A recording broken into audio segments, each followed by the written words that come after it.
Olá pessoal, tudo bem com vocês?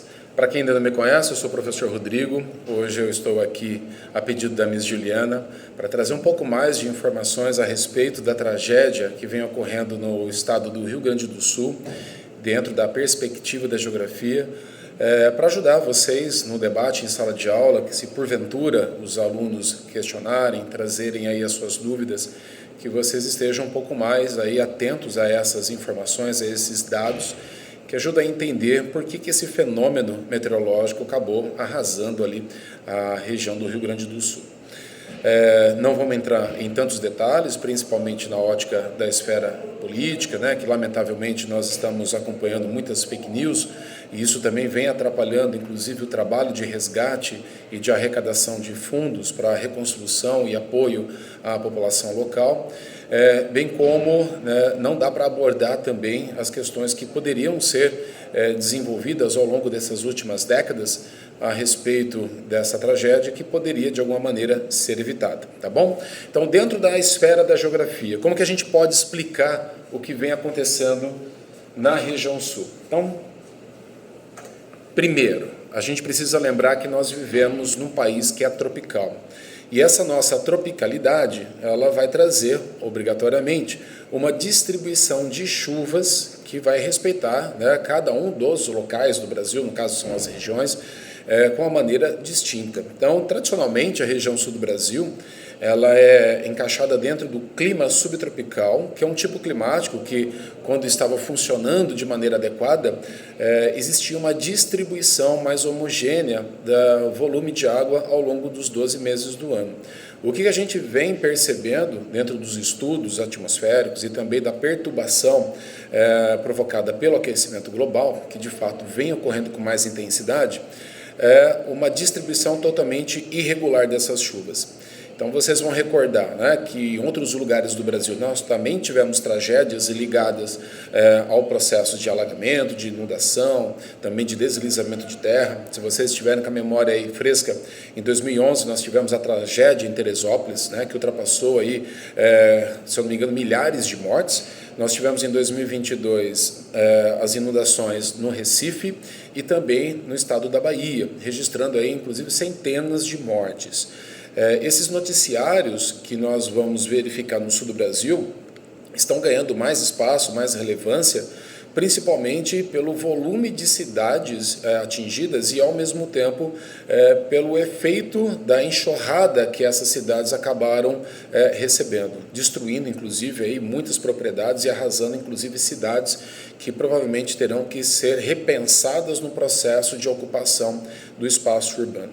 Então, no sul do Brasil, nós tivemos recentemente, em setembro do ano passado, uma forte chuva, que também trouxe ali muito prejuízo e acabou gerando ali todo um transtorno, mas que não chega exatamente na mesma proporção que a gente vem agora, nesse mês de maio, e ao mesmo tempo, se você lembrar ou fazer uma pesquisa rápida, vai perceber que, infelizmente, o Rio Grande do Sul também passa por momentos de seca. Então, por que isso está acontecendo? Por que esse tipo climático já não é mais como no passado, com essa distribuição de chuvas de uma forma mais homogênea? Porque nós estamos vivendo fenômenos atmosféricos provocados principalmente pela alteração química e física da nossa atmosfera, mas também acrescenta-se aí mais um item importante, que é o fenômeno do El Niño. Vamos dar uma olhada aqui na lousa? Aqui no canto vocês vão perceber que nós temos essa estrutura. Essa estrutura provocada pelo El Niño nada mais, nada menos que é uma alteração da temperatura média das águas do Oceano Pacífico. O Oceano Pacífico é o maior oceano de todos, lembrando também que os oceanos são reguladores térmicos no planeta Terra. E esse superaquecimento da água superficial do Oceano Pacífico gera também uma perturbação no comportamento das nuvens e o deslocamento também de ar nessa atmosfera. Não só na nossa região da América do Sul, mas no mundo inteiro. E não seria diferente aqui conosco, né? Então, esse aí é o primeiro elo da corrente para você entender como tudo isso vem acontecendo. Então, nós temos uma perturbação provocada por esse aumento de temperatura. Vamos lembrar que nós estamos aí no mês de maio e, normalmente, o mês de maio seria já um mês mais frio, mas esses últimos meses nós vamos perceber que essa temperatura média está subindo e o calor está difícil de ir embora. Então, isso aí também é mais um elo da corrente que vai ajudar a explicar o fenômeno que aconteceu no Rio Grande do Sul, tá? Então, para ser mais didático, e vocês lembrarem das aulas de geografia do ensino fundamental e ensino médio, nós temos 3 sistemas importantes que atuam no território brasileiro, que vão interferir tanto na distribuição de chuva, tanto quanto também na alteração da temperatura. O primeiro deles, o número 1, é a umidade que é proveniente da região norte do Brasil, chamada de massa equatorial continental. Essa massa ela é quente e ela carrega muitas nuvens. Quando você liga a televisão, vai assistir alguma coisa falando sobre isso, vem o termo rios voadores.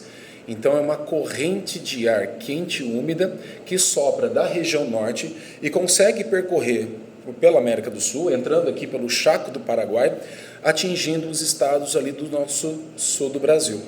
E essa corrente trouxe, então, a umidade e ela ficou estacionada na região sul do Brasil. Só que ela não estava sozinha, apareceu uma outra corrente, que vem agora do Oceano Atlântico, que é a massa tropical massa tropical atlântica. É uma massa também quente e que carrega muita umidade. Essa massa, ela também traz nuvens carregadas para o litoral brasileiro, que pode ser distribuída do Nordeste até a região Sul. Só que dessa vez, o deslocamento das nuvens convergiu para a região Sul do Brasil. O terceiro item aqui relacionado a essas massas é a massa polar atlântica, que vem trazendo sempre a frente fria. Vamos lembrar, toda vez que a gente assiste uma previsão meteorológica, quando a gente fala, está chegando no Brasil uma nova frente fria, logo a gente associa a frente fria basicamente com o quê? Chuva e queda de temperatura. Só que a massa polar atlântica, ela também carrega nuvens, ela também carrega umidade. Então pensa aqui comigo, tá? Massa vinda da floresta amazônica, umidade, se encontrou onde? No Rio Grande do Sul, com a massa tropical e com a massa polar. Essas 3 massas, elas geraram um volume de umidade, de nuvens, acima do normal, acima do esperado. E tudo isso também provocado, de novo, pela alteração do El Niño.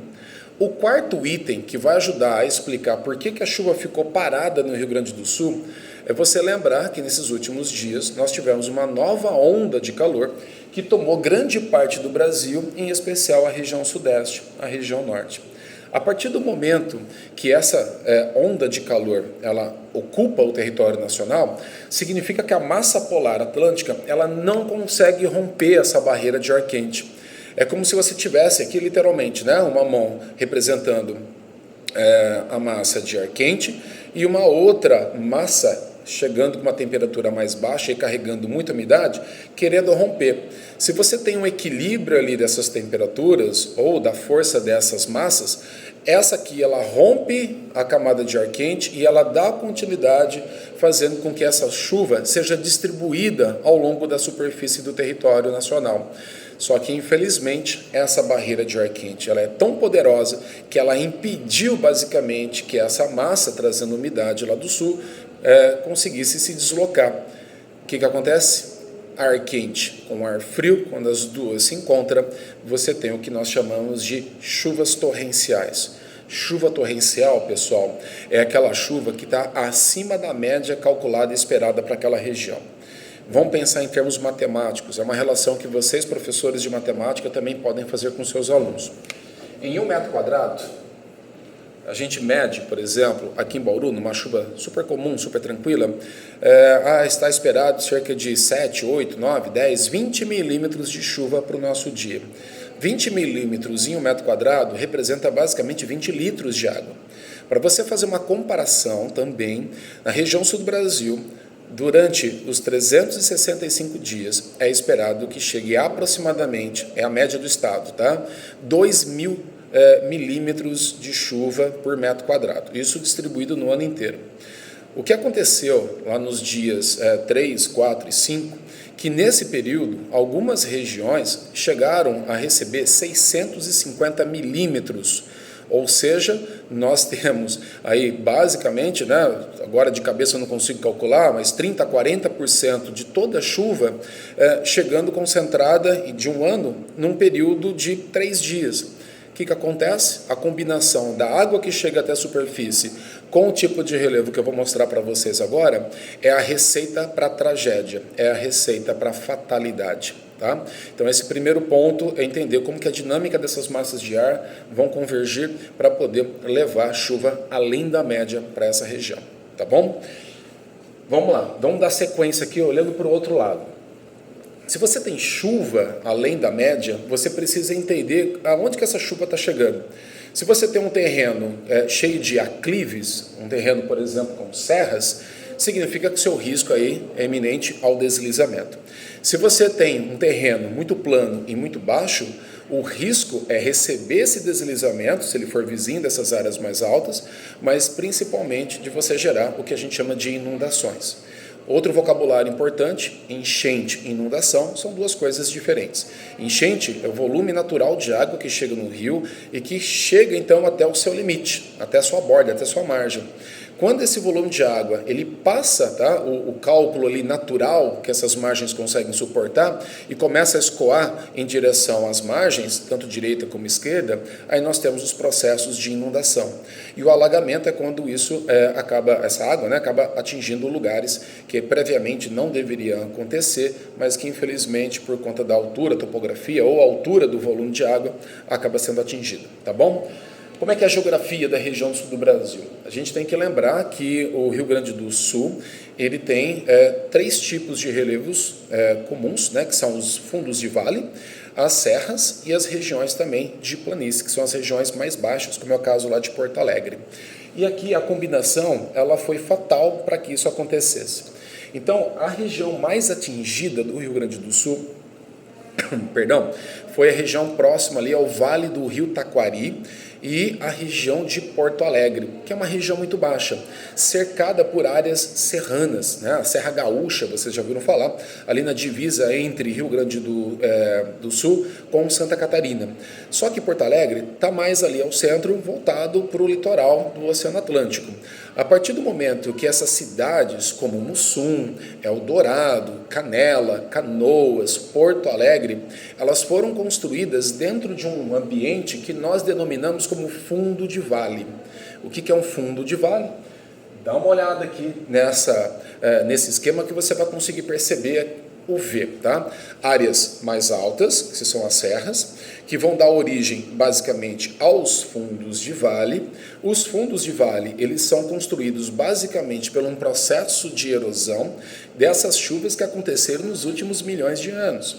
Então essas áreas mais baixas, onde os rios estão encaixados, que nós chamamos de fundo de vale, são as áreas mais propícias ao desenvolvimento de basicamente 2 atividades. A número 1, que é a agricultura, e a número 2, que é a ocupação do espaço, né, pela urbanização. E por que é melhor? Porque você está próximo do rio, está próximo a uma fonte de água. Para você ter transporte, né, sair de uma cidade, chegar a outra através do rio, é muito mais fácil. Ao mesmo tempo, essas estruturas mais baixas permitem, por exemplo, que as cidades sejam feitas e construídas de uma maneira muito mais prática, muito mais rápida. Imagina você construir uma cidade em cima, né, de um topo, por exemplo, de uma área serrana, quanto isso custaria? Ao mesmo tempo, né, a infraestrutura é diferente. Então, você ocupar as áreas mais baixas é muito melhor, é muito mais prático, é muito mais rápido. Sem falar da beleza, né, paisagística, que você vai ter uma cidade encaixada com áreas de serra em volta. A paisagem fica fantástica. Esse é o lado positivo. Qual que é o lado negativo? Qual que é a consequência disso? Você está ocupando naturalmente uma área que não pertence a nós, seres humanos. Essa área pertence à natureza, pertence ao fluxo natural das águas. Nós vivemos num planeta que é regido pela gravidade. Então, quando a água chega nessa superfície, ela sempre vai encontrar o ponto mais baixo. Se nesse ponto mais baixo você não tem ocupação humana, a água passa, fica o vestígio da passagem da água, mas você não tem nenhum tipo de tragédia. Agora, quando você constrói cidades encaixadas nesse fundo de vale, aí sim, o que acontece é o que a gente está assistindo agora, tá? Mas vocês podem se perguntar, os gaúchos já não sabiam disso? Sim, eles sabem que essas regiões historicamente são inundadas. Só que o que nós vimos agora ultrapassou o recorde de inundação que foi vivenciado em 1941, lá na região de Porto Alegre, onde, né, o Lago Guaíba, junto com o lago, né, que é a Lagoa dos Patos, chegou no nível de 4 metros aproximadamente. O que nós estamos vendo agora são 5,15 metros e provavelmente pode subir um pouco mais, porque essa água ainda está chegando, tá saindo de outras regiões, a bacia hidrográfica está levando a água para este ralo, e o ralo, infelizmente, é o Lago Guaíba. A cidade de Porto Alegre foi construída ao lado desse lago, e ele subiu, naturalmente, a água tomou o espaço que sempre foi dela. Então é importante vocês buscarem mais informações, fazerem mais leituras, faz uma pesquisa sobre essas imagens, percebe como a mistura desse volume exagerado, recorde, provocado pelas alterações climáticas que nós estamos vivenciando, associados a uma topografia que infelizmente não condiz com o melhor sistema de ocupação, vai sim trazer cada vez mais impactos, não só para a região do Rio Grande do Sul, mas para todas as outras regiões que também tiveram o mesmo modelo de ocupação. A culpa é de quem? Né? Difícil a gente falar de culpados, mas são as ações humanas, as escolhas que nós fazemos, que determinam muitas vezes se nós vamos ter chance de enfrentar esses desafios ou de, infelizmente, vivenciar esses desafios pagando um alto preço, não só com a morte, mas também aí com uma estrutura, né, de pesadelo, porque agora essas cidades vão ter que ser repensadas. Se vocês tiverem mais alguma pergunta, mais alguma dúvida que eu possa ajudar, só me procurar, tá bom? Eu vou mandar junto com esse vídeo alguns links de outros vídeos com outras reportagens que vão trazer a perspectiva também do impacto econômico, do impacto social, da questão do número de desabrigados que já ultrapassou os milhares, né? Cidades que terão que ser reconstruídas e cidades que terão que ser realocadas, elas não vão poder mais ser construídas no mesmo local. Então tem muita coisa para a gente poder fazer e, obviamente, ajudar aí o povo gaúcho nessa reconstrução, não só das cidades, mas principalmente da vida e da cultura deles. Espero ter ajudado. Desculpa, o vídeo era para ser rápido, mas as informações precisam ser detalhadas e acabou ficando aí um pouco extenso. Obrigado aí, bom trabalho a todos vocês.